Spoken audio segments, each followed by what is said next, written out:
Hey, kid! Yeah? Are you looking for something exciting to read while you enjoy some sugary cereal? Yeah!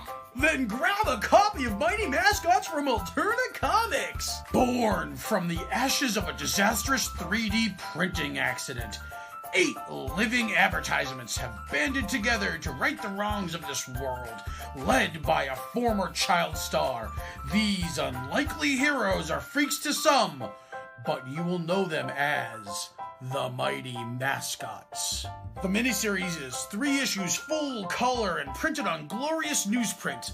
This is the fun superhero series that you didn't know you needed. Created and written by Keith Gleason, featuring artwork by Ian Morianto and colors by Anton Bondi. Ahoy, I can't wait for more! Mighty Mascots is part of your complete breakfast and comic book reading experience. Only from Alterna Comics. Hey, everybody. Welcome to another episode of Indie Comics Relay. I'm your host, Keith Gleason, creator of the Mighty Mascots. With me, as always, Johnny C., creator of Surrounded by Death. What's up, dude? What's up, man? It's been a hell of a week for me. Oh, what, work? Is it work been like... Work and life things. So, there's things in life that you have that, like, you kind of take for granted. Okay. And one of them is your automobile. Everybody does it. Everybody does it. Oh, no. So I had an extraordinarily large repair bill yesterday that I'm like kicking myself over. It's actually making me rethink a lot of my convention year now because of this financial thing I knew I had to do. I just didn't know what the extent of the expense would be. And it's stuff that it's like you can't really do on your own unless you really are a gearhead. You know what I mean? Yeah, right. So it was like, that's one thing I would Dare I ask what this repair is? Dare I ask? Oh, brakes, struts, shocks, ball bearing. Is it all like the maintenance stuff that comes? Yes. Okay. So I think back, I'm like, well, I'm over 125,000 miles. Yeah. Maybe so one tune-up that, in that whole time frame. Yeah. I drive all over creation for conventions.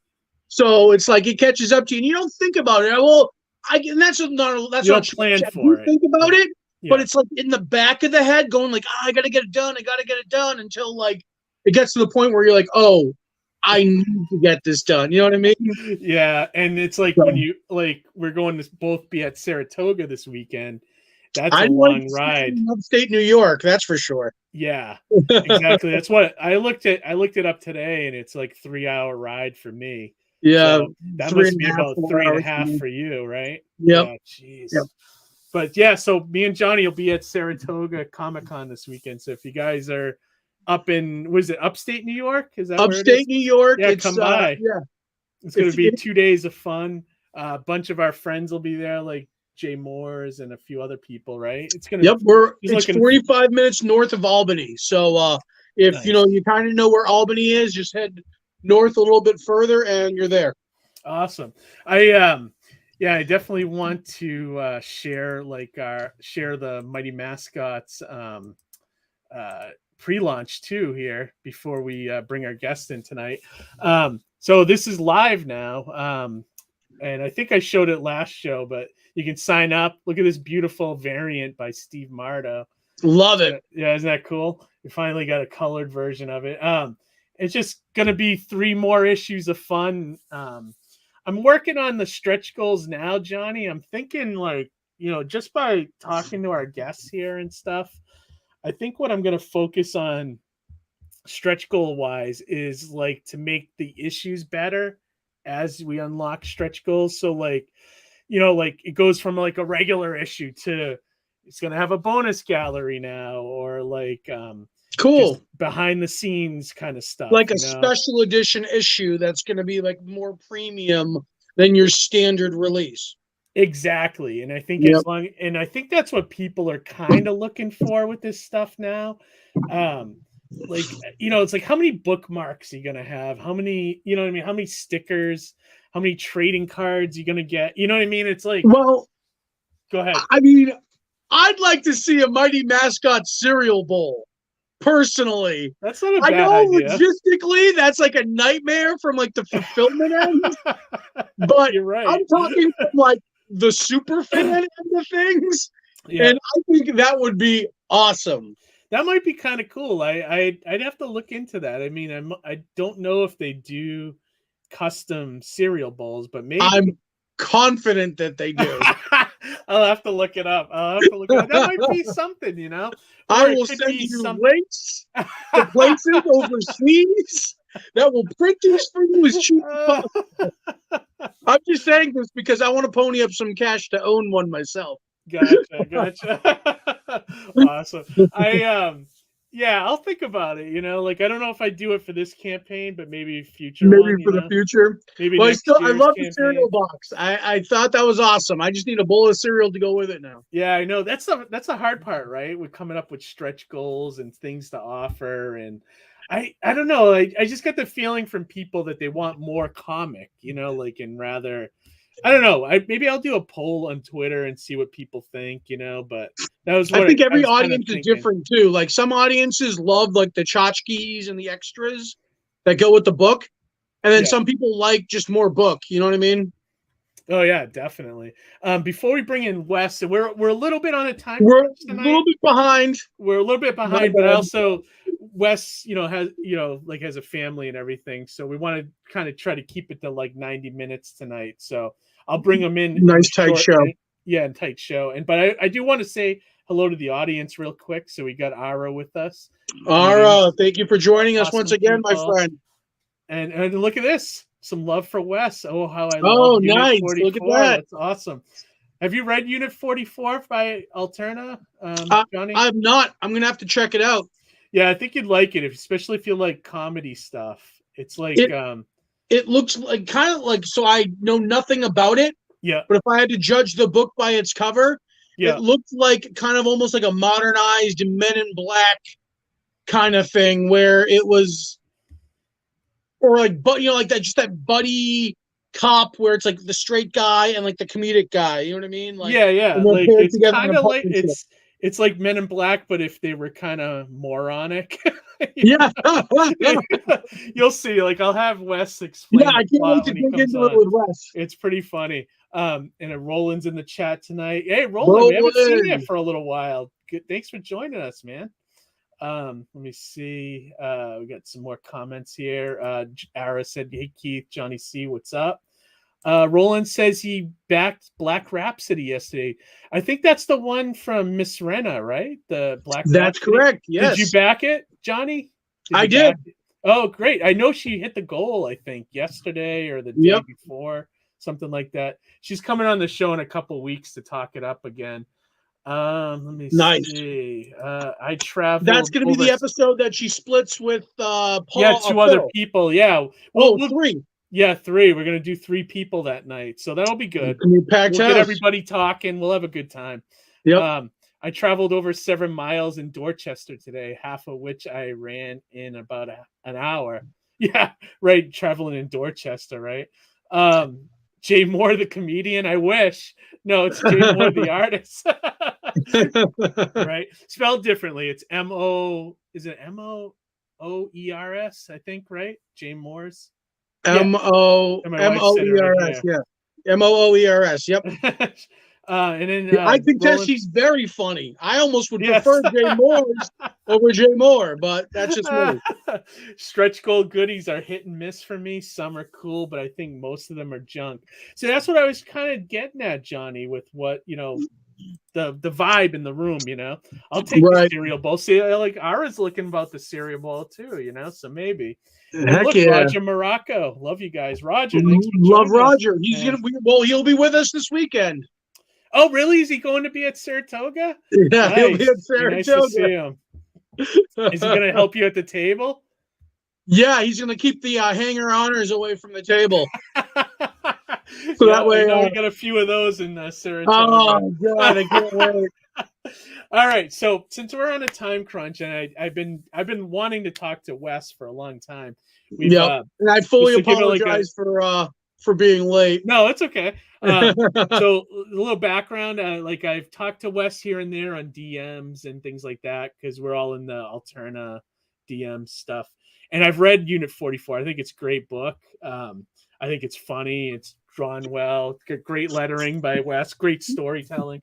And we just never had him on the show or anything. So it was kind of nice to finally get to talk to him. So without further ado, let's bring in tonight's guest, Mr. Wes Locher. Hello. What's up, Wes? Did you hear me talking you up? And I did. The green room that was so nice. That's nicer than anything my family has ever said about me. I love Wonderful. If you could just follow me around and maybe just compliment me from time to time. Yeah, play like a theme song behind you or something. Yeah. Totally. Keith's a great hype man, let me tell you. Telling you, try. You should see me and Johnny when we're at conventions. We like, we'll come over to each other's table and like, you got to buy that shit right now. So yeah, so we make a good team. Yeah, we do. So Wes, I know you watched a couple episodes, so you probably know what my first question is going to be. Is I always ask our guests,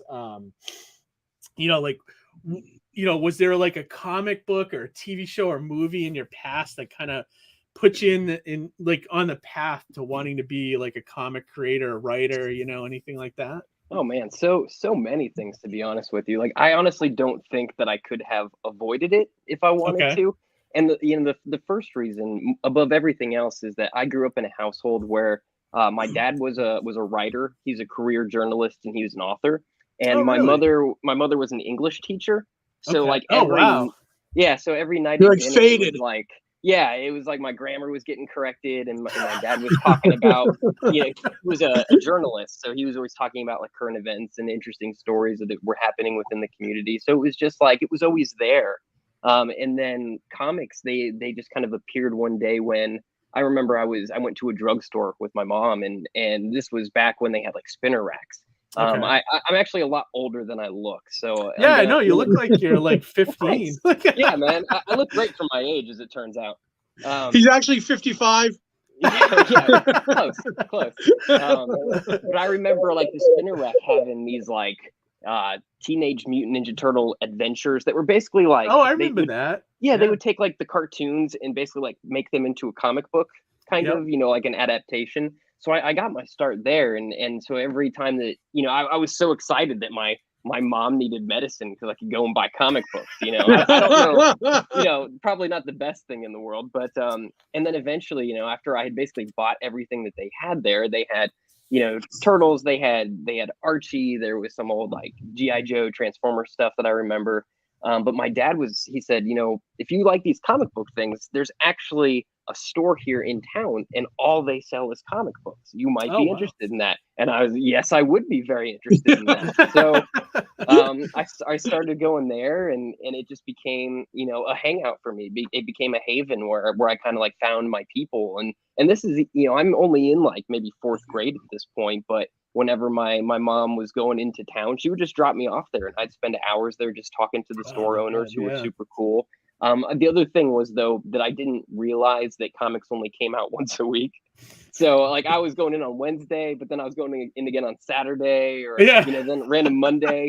But the guys that ran the shop were really cool, and they were thinking, this kid is in here all the time. We need to keep selling him stuff.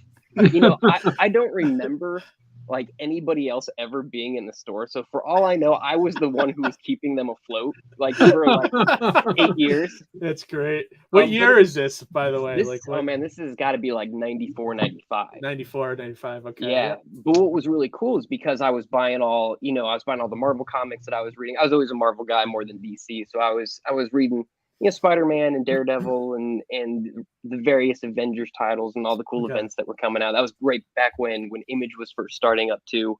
So after buying everything, they were like, well, have you seen these other, random black and white books that we get? So that are like super indie stuff. So that was actually what was the most formative to me, is then I got into comics like The Tick, and I got into comics like my favorite comic of all time is called Scud the Disposable. Love that book. So it's such a good book.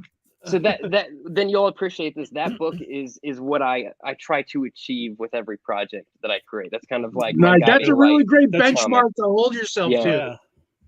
So, but I don't know anybody else that got exposed to a lot of that stuff. It was very niche and not a lot of people heard about it. So, that made it difficult to like relate to other people who didn't know those books later in life. I was like, how do you not know about the Tick? Like people weren't forcing that on you. But that was cool because of course we all love the superheroes and that's the big draw. But comic, you can do anything with comics. You can tell any type of story. And so my mind kind of got opened up to that like super early. So then as I kind of came into my own and found myself becoming a writer unintentionally, that's just what I gravitated toward because we want to make what we love, right?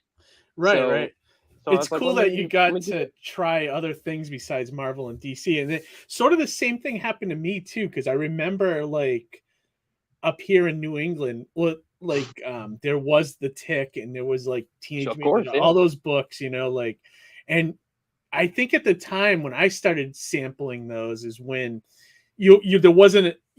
there wasn't a lot of Marvel and DC coming out, and it's like, oh, well, I got all this money, let me try something else, and like that's how you kind of get started on that road. One thing I was interested in, like you said that your parents were both like, your father was a journalist and your mother was like an English teacher, you said.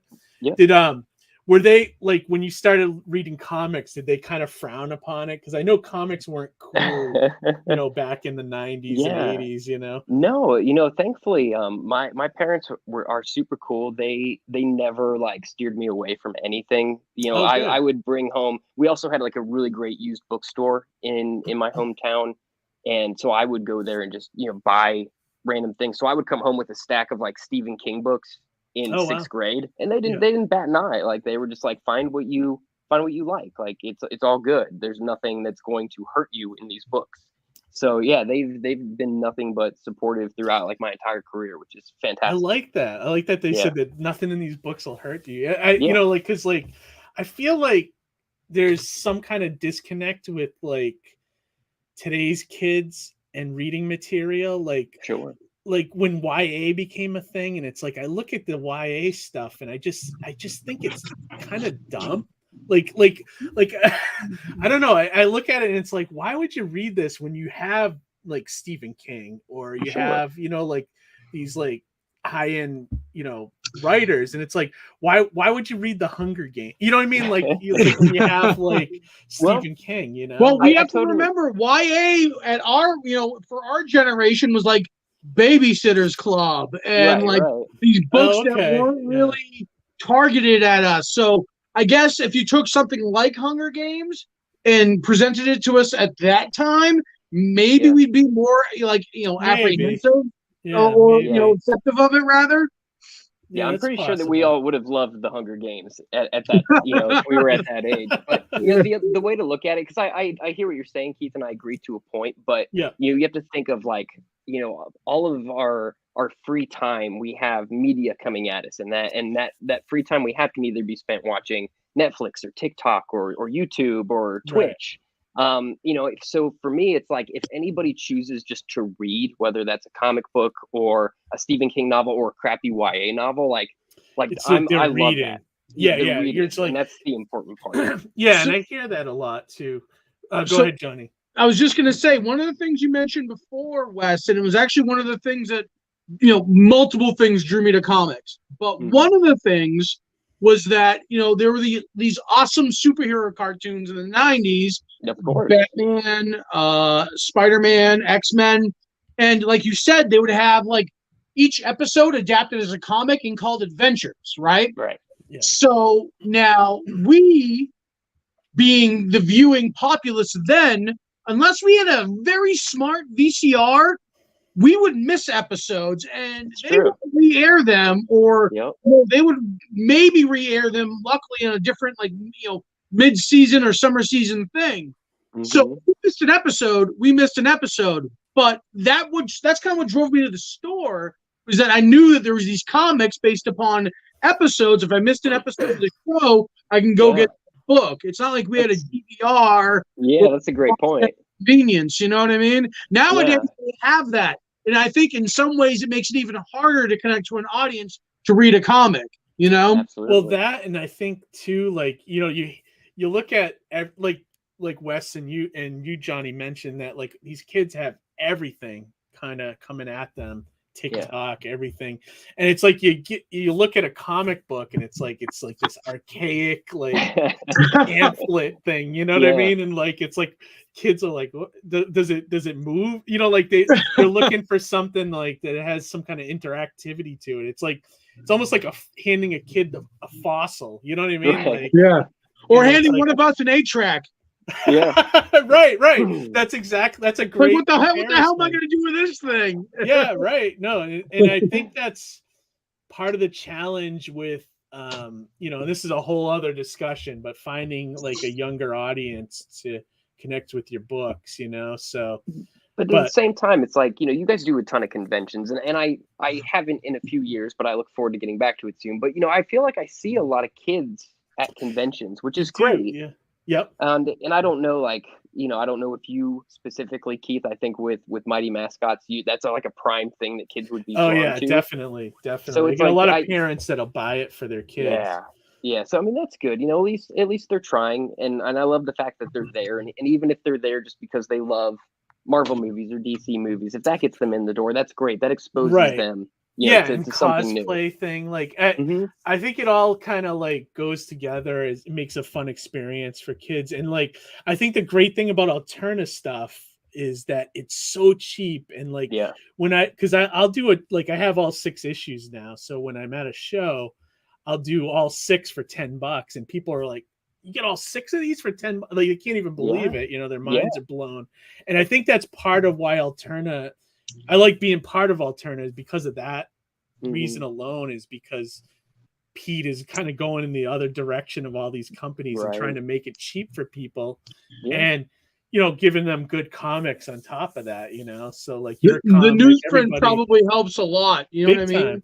But there's like a mix of genres. So it's like, you know, like if you want comedy, you go for Wes's book. If you want like superheroes, you go for my book. If you want horror, you go for Rob Geronimo's book, you know? So it's like all these things that make it worth. And in kids, yeah, you're right. That's why I do a lot of conventions and not just worry about online sales as well. Like I want to have a presence in both areas. And I think conventions gives me that like audience that like there's people that come to visit me at every show, and they'll buy they're looking for the next issue, you know? Exactly. And yeah. What's new? What do you have that I didn't have before? Yes. Exactly. I get way more engagement at a convention than I do online.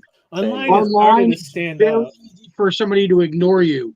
In person, when you're engaging them and they have somewhat of a vested interest, it seems, it's so much better. Oh yeah, definitely. Got some great comments here too. Like said, Wes Locher, the man, awesome to see you. Ara is the best. Ara is the best. What was Wes's dad, Don Hollinger? I don't even know who that is. I don't either. He was not. Reference. Roland, you'll have to explain who that is. Was it Uncle Jerk released the first part of his Scud retrospective recently?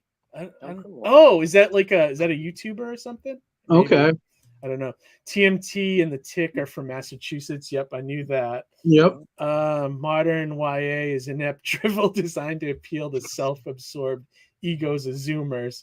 It's kind of, I guess, what I was getting at a little bit, but let me see. Reminds me of that clip of a baby playing with her dad's Game Boy, but not understanding why touching the screen did nothing. Yeah, I can see that. And then unlike DC, who force established superheroes into every story they get pitched. Yeah, I mean that's a lot of, you know, we don't worry about what the other guys are doing over at Alterna. You know, we try to do our own thing. So that's always. So back to you, Wes. So like, how did you kind of make the transition from being fan to being a writer? Is that something that you kind of just started doing because you liked the comics a lot and you were trying to emulate like that? Yeah. I mean, I basically said, okay, you know, this is something that I'm going to attempt. So I think it was like in like 2011 or something. I basically took an entire year and just wrote comic book scripts. Oh, really? Just, Okay. after work, and I didn't show them to anybody. It was just kind of for me to familiarize myself with like the format and to see if I could even do it. Yeah. And I just basically churned out like a ton of stuff. So at the end of that year, I kind of went back and looked at the things that I'd written and said, of these things, what do I like? What do I think, I could, because, obviously comics come with time and budget constraints. And Oh, so I big time. knew that, I wasn't expecting somebody to just draw my 80-page graphic novel for free. I'm not crazy. So I was like, let me think, what am I super passionate about here? So I took a couple of those stories, attached artists to them, and eventually they were published within a few years. So Oh, great. and that when you get published and people seem to kind of like what you're doing, then you keep doing it. You don't want to stop. You like that, Yeah, right. that hit of dopamine that you get from that. But what's interesting is that some of my earliest work was really like crime focused, because I got out of comics for a while. Like when I got into high school and then in college, it wasn't cool. So I was like, I'm just gonna stop for a while and whatever. And then I kind of got back into it in my mid-20s and basically like caught up on everything that I'd missed, and not only like DC and Marvel, but all this Image stuff too. And one of the books that really grabbed me was Ed Brubaker's Criminal series. Oh, I love that. I love Ed and I Brubaker got and super Sean. into that. I think I have everything those two guys ever did. Dude, they're such a great team. I mean, oh my it's just God. like they churn stuff out. Are you reading the Reckless books? The Reckless books? No, I have them and I haven't read them yet, but I'm so excited to. Like I can't. They're literally over here. I can't wait. It's like if Ed Brubaker doing his version of like Jack Reacher, basically. That's so cool. That's so great. Cool. Yeah, it's really cool. So yeah, the first book that I ended up publishing, the first graphic novel, was a crime book, and like while I like it, and this is actually a funny tidbit, is the artist who drew that was a little known artist at the time named Christian Rossi, who has okay an Alterna All-Star. Yeah, so he and I worked together years and years and years ago. What was the book? It was a book called Chambers. It came out through a publisher called Arcana Comics. Oh, okay. I'm familiar. Yeah, holy cool. Yeah, I remember them. Yeah. So that was cool. But then they crashed and burned though, right? Like they were. I don't really know what happened to them. I know that they changed their focus to mainly trying to like sell their properties for film rights and that type of thing. Yeah, like I remember them making a big splash in about like the mid 2000s, like coming out of the gate with all these different, and then now you don't even hear about them anymore. I don't even know if they're still in business or anything. Oh, that's cool. I didn't know you did something for them. They just put out a movie, actually. Did they really? Yeah, I believe it's hold on, I don't want to misspeak here, but I'm checking my facts. Yeah, so go ahead. Yeah. So was that the first thing that was published for you? Was that was the first thing with a publisher. I had done like a couple of shorts and some one shots and stuff that I just self-published, but that was the first thing that was like published, and they sent me like a box with Diamond and everything. Yeah, exactly. So that was a cool experience. But then as like time went on and I looked back at that book, I was like, well, this is great, and I loved this experience, and I love what Christian did with the book. But I was like, this isn't really like my voice. This is me trying to be Ed Brubaker, and that's not how I really want to operate. So the next comic that I did was kind of crime tinged, but it was a heist book, so it was kind of like more like playful Ocean's 11 type thing. Okay. And then that was published by Marcosia Enterprises, I think, the following year. Okay. And that got a pretty good response, and that was more in line with what I kind of saw myself doing. And then after that project was when Unit 44 started, and that's when I kind of felt like I found my voice for comics. I was like, I feel like I can do this humor thing relatively well in this format. So were you a fan of like humor books, or like... Oh yeah, like I said, man, I grew up as a religious reader of The Tick. And then, I think about that was kind of funny too. It was hilarious. It was amazing. And then I think about like the movies that I grew up on as a kid was basically like all of the old spoof movies that like Leslie Nielsen was in. Yeah. Airplane, Naked Gun. Exactly. All those were big at the time too. Yeah, and like Mel Brooks is one of my favorite filmmakers of all time. So I just had all these like kind of like silly comedic influences that I was like, well, let me just, nobody else is really doing this. Like I don't know why humor comics are kind of like a hard sell, like because They you are. don't ever meet anybody that goes like, no, I don't No, like I don't to want laugh. to laugh. Yeah, like, people don't say that. No, but it's same thing happened to me too, because my first graphic novel was a comedy, and it was like based off this web series I used to do with a bunch of friends, and pitching it to Diamond was like they didn't want the single issues because they're like comedies don't sell, but then they were kind of like, well, if you do a graphic novel and you get the price low enough, we might be able to sell some. So it was like, man. oh God. So I had to do all these hoops just to sell the That's graphic crazy. novel through them. But like, you're right. It's like, why wouldn't someone like this? It's a comedy. It was kind of like Big Bang Theory, but if Big Bang Theory was funny, you know what I mean? Yeah. So like, but like, I was like, the geeks would love this because I had a lot of deep cut references in there and things like that, That's awesome. but that's what I love about conventions too, is because I could give them the pitch for the humor books and it would make them laugh. And then they were like, oh, that felt good. Let me buy this. Like, yeah, I want right. more Yeah. of that. So I found that that's actually just selling face to face is really the best way for me to move product. It is. And it's all about, like, me and Johnny talk about this all the time. It's all about attitude and like, having a healthy like presence at shows too, not being like in your phone all the time, things like that. Right. Common Quality of sense kind of conversation stuff, means a lot in the sales process. Mm-hmm. Yes. So Postscript Arcana put out corrective measures and this year, starring Michael Rooker and Bruce Willis. Wow. Really? That's some pretty nice talent to pull down for an indie comic book, let me tell you. Yeah. Right. Yeah, That's I awesome. had somebody that had reached out to me to try to secure the film rights to my book, but I had to. I don't handle that side of it with that particular publisher, so I passed it along, and I don't know if anything ever came out of it. This was for the Chamber book. This was just within like the last year that these conversations happened. So Oh, it'd be really? nice if one day a movie just appeared. Yeah, cool. But I'm not involved in any way. Hey, Like, they've made you never know. shittier movies off of more obscure comics. You know what I mean? Very Or TV Very shows, true. for that matter. Yeah, why not? That'd be kind of fun if you saw something. Maybe you'd get a little bit of money. I don't know, but that'd be kind of fun. Totally.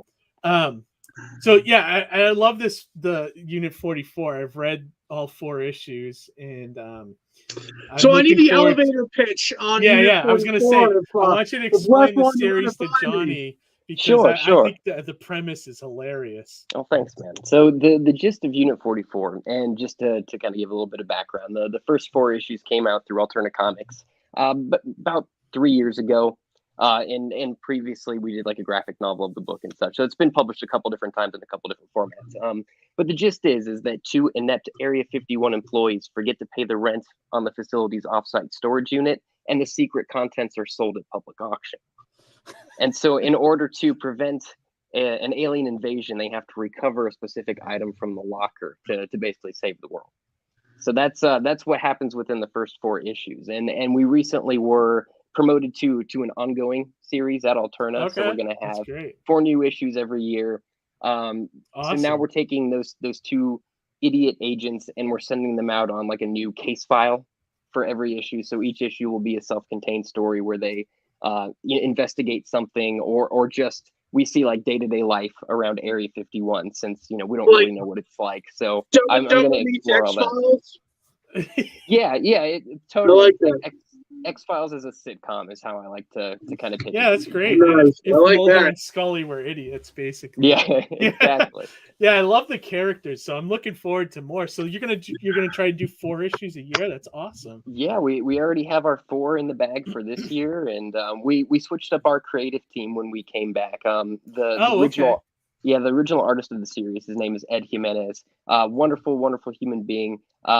The side effect of doing those first 4 issues is that it allowed him to actually become like a full-time artist, which is wonderful, and I'm super stoked for him. But unfortunately, I was leave him a lot of time to come back. I was like poking him. I was like, "Are we gonna do more?" And he's always like, "I'm trying. Like, I would love to. I just can't really fit it into my schedule right now." And so I kind of forgot about it, and I was like, "Well, I guess that was the series. We had fun."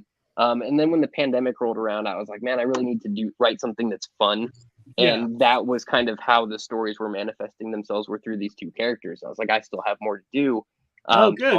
So originally, did you think it was going to be just done, the 4 issues? Yeah. Oh, yeah. I thought that was it. Like, I had written a sequel that Ed and I had kind of tossed back and forth and did a little bit of work on.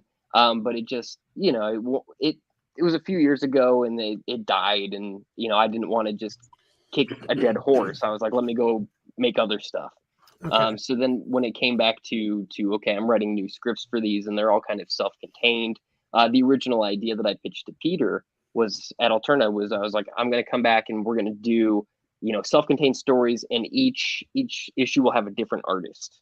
And so he was like, oh, that's an interesting idea. But in the process of finding artists, like I had a couple of friends I went to that were totally on board.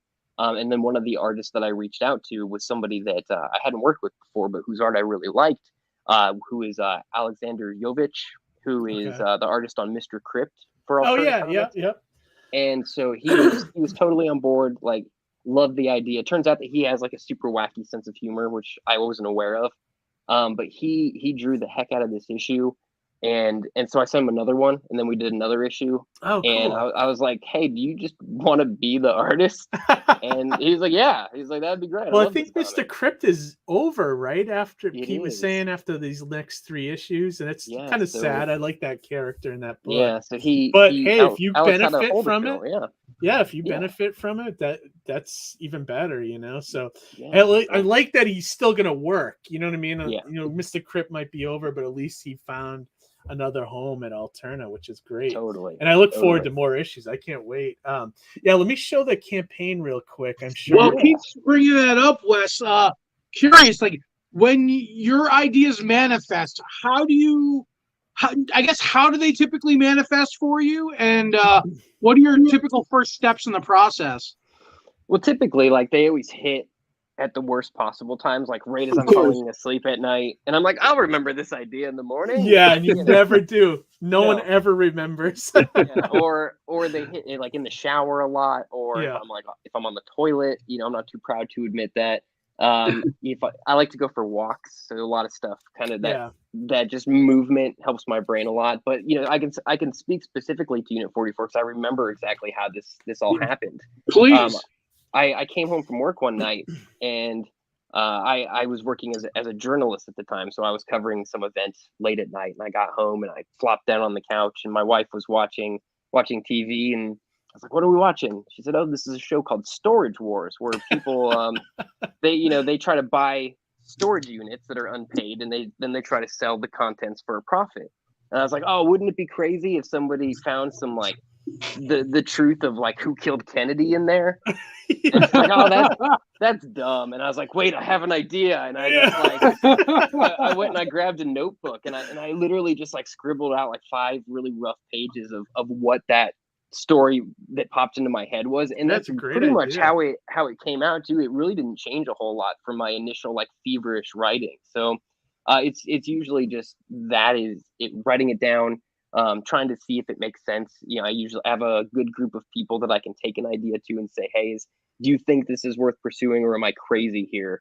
And they will give me, an honest answer. So that's good to have people like that you can actually be real with, like you not have to worry about them kissing your ass. That's well, awesome. It's funny though, because one of my best friends, I brought the idea for Unit 44 to him, and he was like, "Yeah, don't do that." And I was like, really? "I'll show you." Yeah. I will do that. That was motivation anyway, right? It's like, exactly. Did he work for Diamond, and he's like trying to, shoot down humor, He fully admits that he was wrong to insinuate that it was not a good idea. So all's well that ends well. That's probably a good topic for discussion sometime too. Is like when you get critiques from people, like when do you know that the critique is wrong? Right. Like I get a lot of stuff, like I trust my wife with her opinion on things, and a few other people. Like I'm not often married to everything I do, but there's sometimes like when someone doesn't see what you're intending, right. And it's like you're like, "No, you're not seeing it. I'm gonna fight for this," Mm-hmm.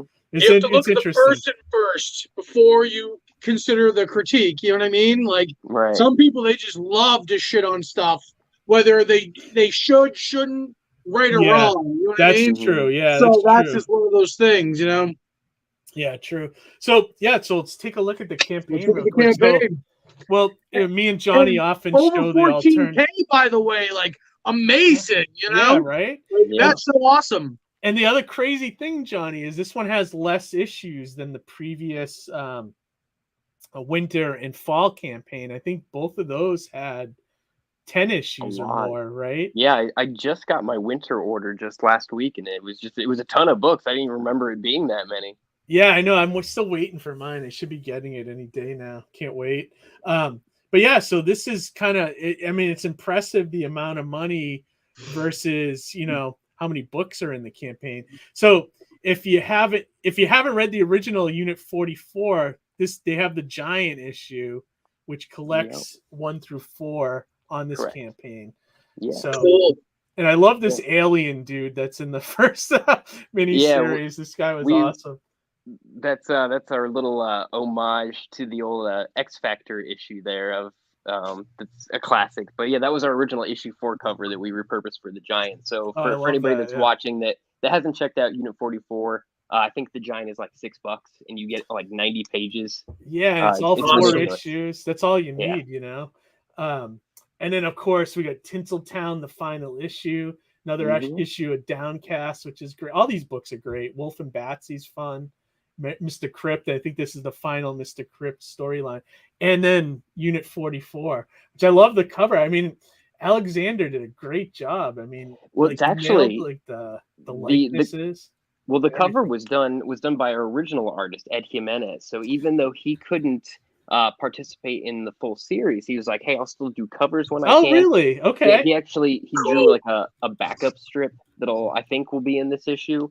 So he's staying involved where he can. So now that art of the trading card, that's what Alex did that. So that's kind of his take on that character. Agent Gibson, yeah. Yeah, but you know, he definitely brought his own spin to the characters. I didn't want him to feel beholden to anything that the previous artist had done. I wanted him to have fun. No, that's great because you know, give the artists like some leeway to be, you know, draw stuff in their own way. Totally. And we only kept 3 people from the original cast. We kept the 2 agents and their boss, and I said everybody else is going to be new, so you can, you get to design everybody else that kind of. Oh, that's great. Yeah, that's cool. Yeah, you got to keep it fun for your artist as well. So now these are pages from Alex. Correct. Yeah. Oh, awesome. Yeah, it doesn't look, like I think you picked a good replacement artist because I mean it looks very similar in style, which but I love it. I love this series. It's great. I can't wait for more. And I love this cover too. Is this the new villain? Like what are we in store for with these new issues coming out? That's a great question. So like as I mentioned, each one is kind of its own one and done story. So on our first issue back, there is a cult that has moved into the next town over, and they are essentially like recruiting everybody in the town, and the agents are sent to figure out what the cult's purpose is and to shut it down. So they when they go to do that, they get in over their heads, if you can believe that. So that's the first story. Then some of the other issues that we have coming up, just to give like a little sneak peek, we'll send the agents after the Mothman of Point Pleasant. Cool. We'll send the agents into the multiverse. And, that's right. Yes, I don't want to give away what you got planned, but that's great. Yeah, but I thank you for reminding me of that. So that's actually gonna be our next issue. So I'm really excited about that 6. one. Yeah, that's cool. And then we'll also have the agents come face to face with the Grim Reaper as well in a future issue. Oh, very Bill and Ted's Bogus Journey. I love it. Hey, stick with the classics, man. Yeah, right. So now, one question I wanted to ask too is, the Unit 44 still part of the series in some way besides the title? Okay. Not necessarily as much, but when they go on these cases, they're looking for things that they can then stash inside of Unit 44. So it definitely still has a presence, but we may not see it quite as often. So gotcha. But it's such a good title that you kind of just gotta You know what I mean? Exactly. It's a great title. Yeah, I love it. It's like, because you don't know, if you didn't know what the book was, it's like, oh, is it like a conspiracy group, or you know what I mean? Right. It kind of invokes something else, which is Yes, great. it's still we'll still reference it quite often, so people will know that it's still a thing that exists. Yeah, I mean, look, like Johnny, like, so here's the artwork from the original series versus the new series. Very similar. Very similar to lines, and I think that helps a lot. I mean, when you look at artists or very popular books that have switched artists, a couple that come to mind is like Walking Dead. The very beginning, they switched artists. Yeah, true. I think back to when Dylan and Ennis were like at their best with Punisher and with Preacher, and then Dylan stepped out, and there was somebody else that stepped in, and like I forget who that was, but it almost lost a little bit of the charm. But when you can line up the art where it looks the same, it almost like it doesn't miss a beat. I feel like Walking Dead did that well, whereas, like I said, with the Ennis Dylan stuff, where Dylan left, it didn't. Yeah, there's definitely a jarring, like aspect there, like when the art changes so much, Right. So I have that regret for Sartana issue 2, because I had Jared do my upfront story, and I had my traditional artist Joe Arnold do the second story. So Joe Arnold did all of issue 1. So when you're reading it, you have this very awkward art style sandwiched in the middle of the story so far. You know what I mean? Yeah. What were you going to say, Wes? Sorry, Wes. Go on. Oh, it's okay. So we are going to have a couple of guest artists here and there. And one of the things that I actually really want to do is yes, we have Alex, whose style is very, very similar to Ed, our original artist. But with some of these guest issues, like I actually really want to do a completely different style. For instance, one of the issues that we already have drawn is it's almost like a super realistic style. Oh, really? Okay. But it works because like the story is kind of like tinged with horror elements. So I got an artist that's very good with horror. So it's actually we'll do that here and there too, just because I tend to look at like every issue of a comic book as like a piece of art almost. So I'm like, let's have some fun while we're doing this. Like I also want to expose people to new artists that they may not otherwise be aware of.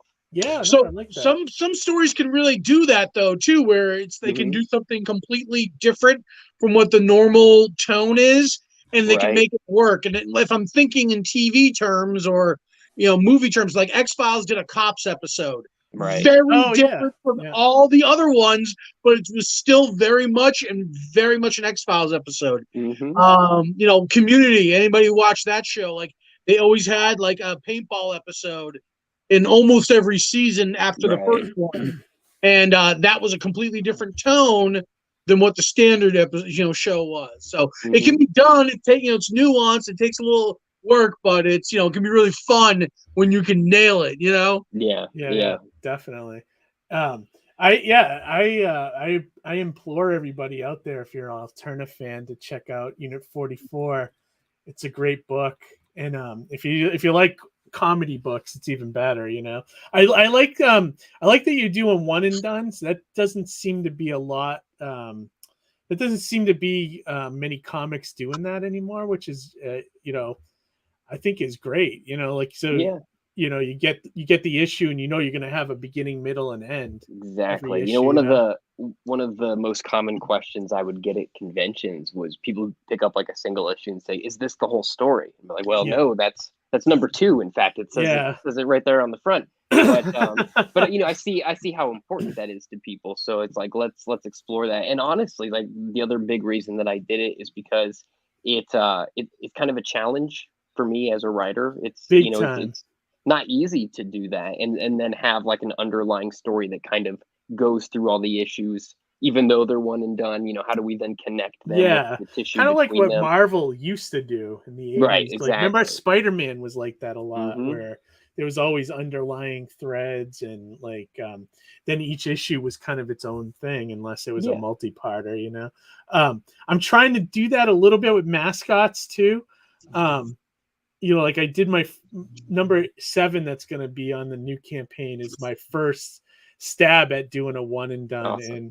And You're right. It is a challenge to get everything you want in the story on that page, or within 24 to 28 pages or whatever, and it's See, I capped myself off at 20. Oh, So did you really? I made life even more difficult for myself. That's tough, man. I went for 20. I was shooting for 24 and it ended up on 25. So I got close, but I needed that one extra page just to kind of finish it off. But it's tough, man. And then I wanted to do, one and dones for 8 and 9, but I couldn't. It had to be a 2-parter. There was too much to tell, So, yeah, I get it. It's tough, man. It's tough to do it. It is a challenge as a writer. And what's even more challenging is trying to do an 8-page story with a beginning, middle, and end. we have, and then in the backs of all the issues, we have 1-page stories, which are extremely difficult. Oh my gosh, really? So apparently this is just me at my most masochistic, this new series. So yeah, I don't know why. It's let's just, I guess, I've been doing comics for a really long time, and obviously it's most people haven't heard of those books, which is fine, but it's I think you just want to challenge yourself and do different things that you haven't done before the longer that you do something. So I'm let's just have fun. Let's just, jam out some stuff that's entertaining to us. And if other people want to come along for the crazy ride, they're more than welcome to do so. Right. So I think, you think about being a writer and writing scripts, and then you like before I was writing scripts, I would look at the 3-panel comic strip in a newspaper and be whatever. Yeah. Now I look back and I'm man, how clever are they to get it in 3 panels? Yeah. 3 panels. That's it. Totally. One of the things that I've been reading recently just for inspiration is the old Calvin and Hobbes collection. Yeah. Oh, that's it's amazing on how to do a comic strip, It really is. And in so little, like you said, 3 panels, or in the Sunday strips, which are 8, it's just how much Bill Watterson packs into that just amazes me still. Yeah, you're right. Him, and I give Schultz a lot of credit too. And I used to want to be a comic strip artist. So I always have one toe dipped into that genre too, Yeah. So, but yeah, that's kind of what when you were saying you do a 1-page story, that reminds me, it's kind of like a Sunday comic strip, Absolutely. And those are just terribly, terribly difficult. Mind-numbingly difficult. Well, especially if you're trying to tell a story and not necessarily tell a joke, because usually comic strip is just a joke, with the setup and with the first 2 panels, and that's gonna be tough. I don't think I've ever done that. I don't know how you would do that. I look forward to reading your issue just to see what you did. Thank you. You're funny. Yeah, they're a little ridiculous, but mission accomplished. Yeah, and I also wanted to share this too. This is another Kickstarter that you're involved in, right now as well, right? So this campaign is being run by Silverline Comics, which is run by a friend of mine. I'm writing a comic for them called The Obsoletes, which is the one in the center there. It's a sci-fi action with elements of humor in it. It's about a group of intergalactic prospectors who are accidentally thrust 20 years into the future. And when they find themselves essentially in a new world where they don't recognize anything and life is very different, but rather than retire, they decide to just kind of go back to work and prove that they're still the best after all this time. And, nice. Shenanigans ensued, and it's basically I think that I wrote it just because I'm getting older, so it's what would I do in that situation if I came out 20 years in the future and everybody I knew was gone or had moved on, or my house didn't even exist anymore? I would just go back to work and just do what I do now. So I'm kind I like that. You don't even think about that kind of stuff, but yeah, that's true. It's a cool little action story. Is this a brand new small press company, or they've been around for a few years now. It's actually the fellow who runs it, his name is Roland Mann. He used to be an editor at Malibu Comics and Marvel Comics. Really? Back in the 90s, I believe. And he's somebody that I've known for probably 10 years now, and he invited me to pitch a book, and this was the book that he liked. And they've done about 18 Kickstarters. All of them have been successful, so they seem to have a pretty good system that works. So they usually kickstart multiple issues each time. Yeah. So I would love if that sounds cool to anybody listening, go support us. I think we have about 10 days left on the campaign. Yeah, and I like the artwork on this too. Who's your artist for this? So it's a fellow named Aaron Humphreys, and then our inker is Jose Fuentes, and our colorist is Haley Martin. And one of the cool things about Silverline is that because Roland comes from that Marvel bullpen background, he likes to do everything where you have a penciler, an inker, a colorist, a writer, a letterer. He likes to have that pipeline to really get people involved. So it's been really fun to go through that process. And he works with, there's a lot of people that are involved with Silverline Comics that, used to work at Marvel and DC, at some point in their career. So it's kind of become a place where a lot of the, quote unquote, like the old timers, are kind of getting back into it and doing cool new projects. So I'm really, really happy to be part of it. You could tell, like, just by looking at the professionalism of the books here, that there's definitely, high that level. Looks like early involved. 90s indie comics, like straight sure out. Does. Yeah, right here. Yeah, definitely. That's awesome. I wish them luck. Do they sell direct to readers? Is that what they're sort of similar as Alterna in that way? Yeah, they're not going through Diamond or anything. They have a web store where you can buy stuff, after the fact, and they do a ton of conventions. They have an amazing convention presence. They're based out of Florida, so they basically do shows. I know they're doing their first show in like Pennsylvania this year. So they're definitely putting in the work and doing awesome things. So I'm super happy. Great. Yeah, that's great. This looks good. So check it out if you like Wes's work. He's got another book out right now, Obsolete. Yeah. I did see that in your Twitter. I was meaning to ask that question too. It was like, what was the deal with the Silverline books? Yep. Cool.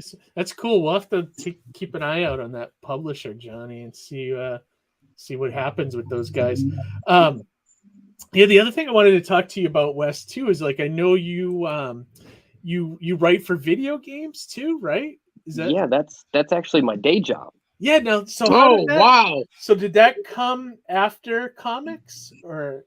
Yeah, so I started doing that back in, I want to say like 2015 or something.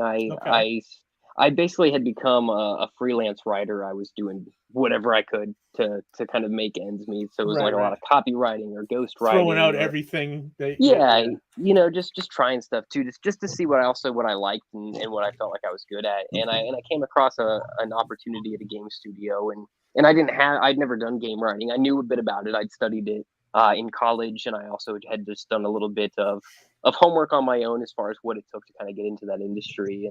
And I'm not a huge gamer, but I grew up with the Nintendo and that stuff, and I've kept up with it. I have a PlayStation that I get to touch here and there.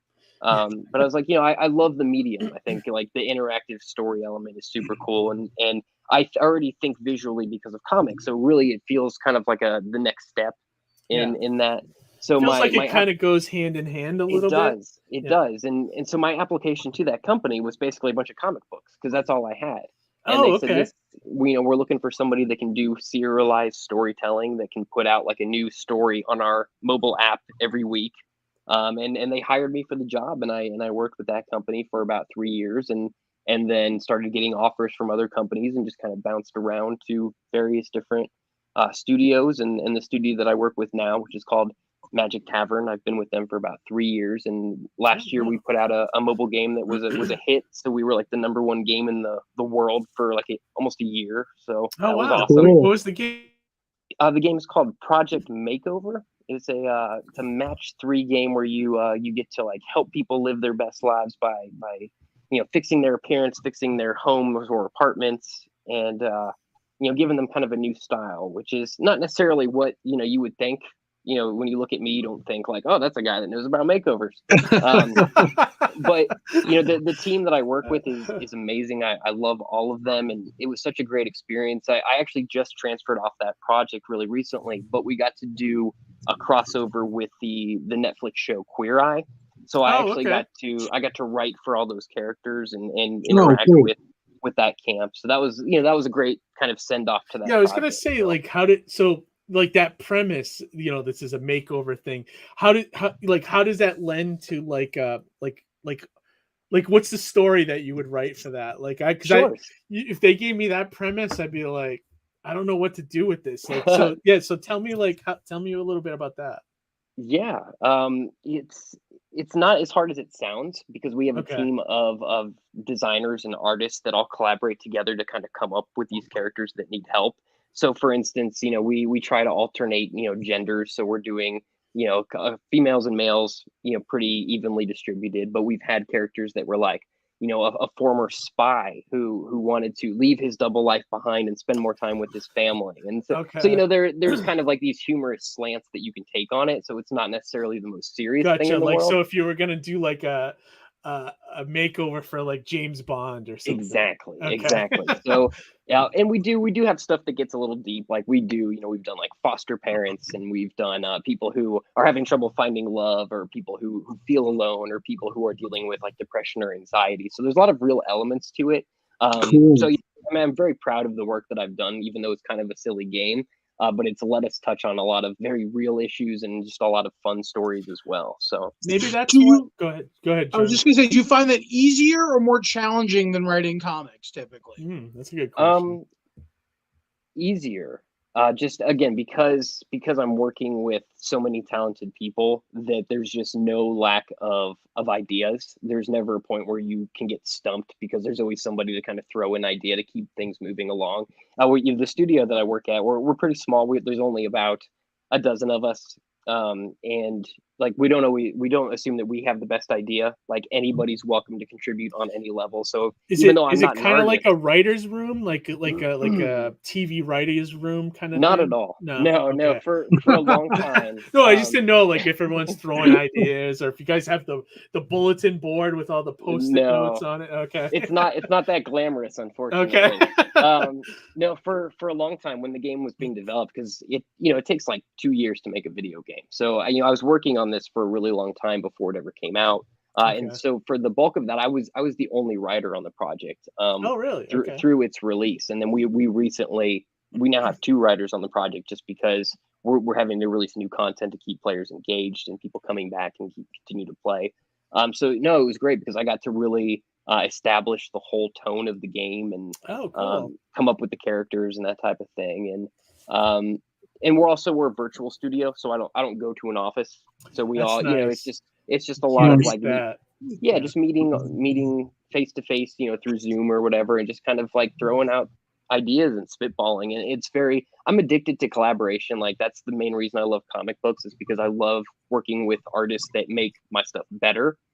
Yeah, it is. Prior to that, I spent like my whole 20s playing in rock bands. So like I equate Okay. comics and video games to like being in a band where, if people are really good at their instrument, they make you better. Yeah. So that's just kind of how I look at these various careers, and I look to work with people that challenge me and push me and don't just like aren't just there to get a paycheck. Like I love people that are inspiring and doing great work. Are Yeah. you still performing in music? No. I didn't. Do you? We didn't have the talent or the sex appeal to make it successful. That's great. Do you feel like you now had to pivot your creative energy and it went to comics? Do you think it was like? Yeah, A pivot? that's actually why I started comics. Is the band thing was like coming to an end, and so I was like, I need another outlet. So that was why I turned to comics actually. Perfect. Awesome. Yeah, that's great. I get what you're saying too with the collaborative thing. Like even with the writers, like I mentioned earlier, like I used to do a web series with a bunch of friends, and we would all sit around and just toss ideas back and forth. And I loved doing that with. I actually felt that made my ideas better. Like do you get that same thing with working again, in a group it's like that? It's like you're running when you run things through the creativity filters of multiple people, like it can only improve. Like my ideal situation is where, when something is done or comes out, it's not like, oh, I contributed that. I would prefer to have everybody touched it enough to where you don't really remember whose idea was whose. Yeah, I like that it's a too. collective. And that's great also idea. like a hint of ego there, you know, Yeah. like where Yeah, like I you're don't do saying that. with a band, that could always ruin a band, you know. It So sure can. 99 Yeah. out of 10, 99 times out of 100, ego's the thing that breaks Oh up my the God. band for sure. everything though, everything, Johnny. Comics, you know, Everything.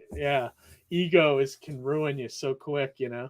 But like, no, that's cool. So, in any other games that we might know besides, like, my wife was saying here in the chat that she says she gets spammed by Project Makeover ads all the time. It says it looks fun. For the record, I didn't write the advertisements, but because they're crazy. That's great. No, that's probably the highest profile project that I've worked on to date. I spent a lot of time just working on like mobile apps and some indie games. Like I have some things that you can like get on like the PlayStation Store if you really dig in there. Okay. But no, nothing huge. So this No, was that's still cool though. It's yeah, like it is cool cool. after all that time have a project that hit so big. Was great. It was fun.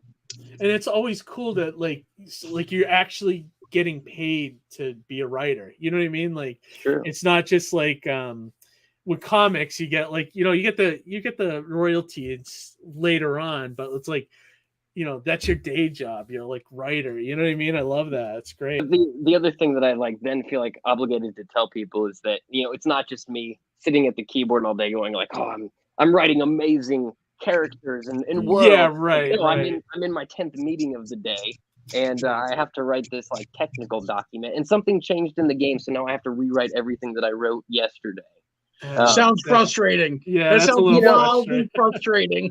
It's a crazy industry, but you know, you roll with the punches and you just try to be flexible and adaptable and malleable, and you know, again, Part of the like job description, right? Yeah, and it's like, you know, I could be doing things that I would not like nearly as much as this. So, you know, at the end of the day, nothing is really that bad in the grand scheme of things. Yeah, no, I mean, like, yeah, like you're in like your profession, you know what I mean? Like it may not be the ideal, like, you know, like writing job, but you're writing, you know, so it's like I think love that's it. great. Yeah, and I think being part of video games and comics and all that stuff just go together so well, you know.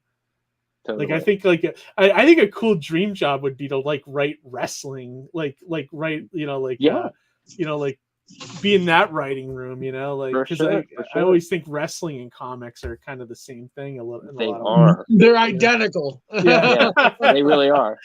You know, and that'd be a fun job, you know, to write. But no, that's really cool. So anything else you got coming up that we should know about, like that? I don't think so. I'm actually trying to take it like easy, and all these things just kind of keep happening. It sounds like you're pretty busy though. Well, before we went live, me and Wes were talking a little bit, Johnny, and it's like we're talking about how like you have all these projects in the fire, but they all seem to like happen like right at the, you know, all together at the same time, right? And then you have like 9 months where nothing's going on. You're just setting up projects and things, you know. So yeah, I mean, you're in that perfect storm right now with everything happening. Like, I just desperately want to take a vacation. Like that's all I want to do. Like, I know that feeling. Yeah. Yeah, we both do, definitely. But yeah, no, I mean, I love that you do video games. I love that you got a couple of comics going. One thing I was going to ask about the obsoletes, is that like an ongoing, or is that going to be a mini series? So yeah, right now it's just slated to be a 4-issue series. I think that will be fine for me. You know, if it becomes like a mega hit, then, you know, we'll have additional conversations. But I think that the story that I want to tell with that is something that 4 issues will be more than adequate for. So, you know, I like that. Like I'm not the type of person that wants to drag something out forever. I would rather like I get really exhausted by the number of sequels to movies and comics and that type of, and video games especially. It's like, you know, I feel, again, as I said earlier, like I look at stuff as kind of like art. So I'm like, why can we just have this piece of art that just kind of speaks for itself without having to have diminishing returns in the future? I subscribe to that because I feel like sometimes a movie can be like a perfect thing, and then it gets tarnished with a sequel. You know what I mean?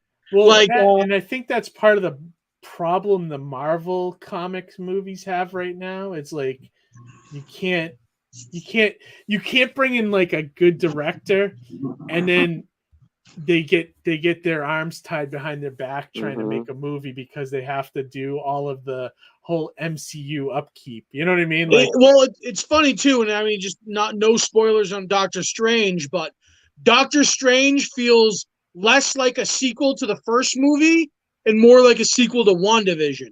You know what I mean? So it's not a succession of its previous self in some ways. You know what I mean? At least that was my viewing experience. And that's to that extent, I'd say, oh, well, the first or even the Thor movies don't feel like extensions of the previous ones, you know? Yeah. And I feel like the first one's almost is flawed as it is.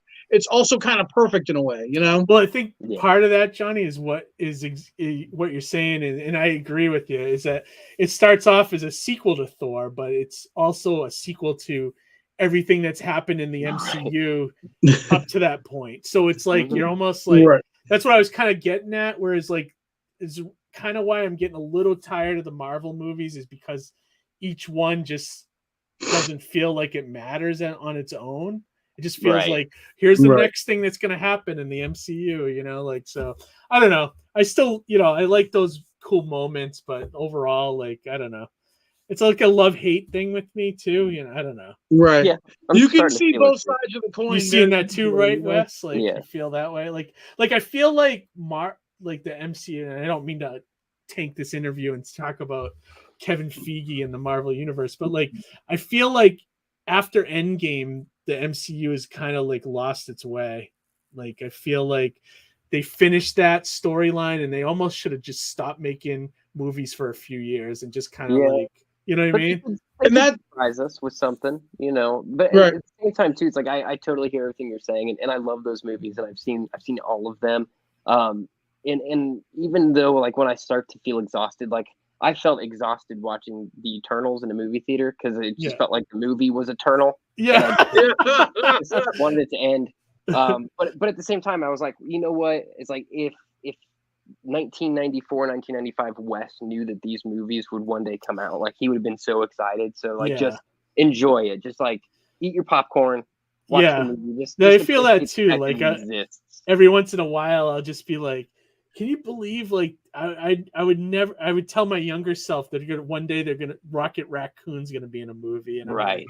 You would never believe that, you know. But I also feel like a burnout on the bigger comic movies will pave way for attention to smaller indie books getting opportunities to become films again, like the early '90s when Judge Dredd, The Crow, you know, The Mask, all the, you know, Dr. Giggles, all these very obscure comic books were becoming mega blockbuster films. It's a good point, Johnny. Like, because like it kind of feeds back to the Hollywoods being like, hey, let's adapt more comic books in the movies, you know, buy this, buy that, you know. So I mean, I never thought I'd see an Arcana book become a movie, but here we are, right? Yeah, right. Yeah, I'm all for anything that gets, you know, more eyes on those creators. I love when that type of thing happens. I love those success stories of, you know, people getting their comic books options, especially like indie creators. Like I love that type of thing. So anything we can do to help that. I need to write a strongly worded letter to Sci-Fi to pick up Unit 44 for a TV series. Do it. I won't stop you. I won't stop you. Right now, I mean, they could put it right after Resident Alien. You know, I think it'd go perfectly with that story. You know, that show.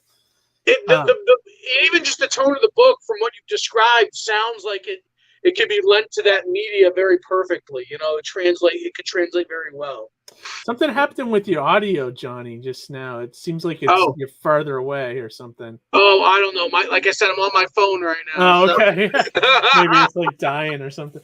But that's we're kind of getting to the end of it. We're almost at 1 hour and 20 minutes. So I'm gonna start kind of wrapping up here.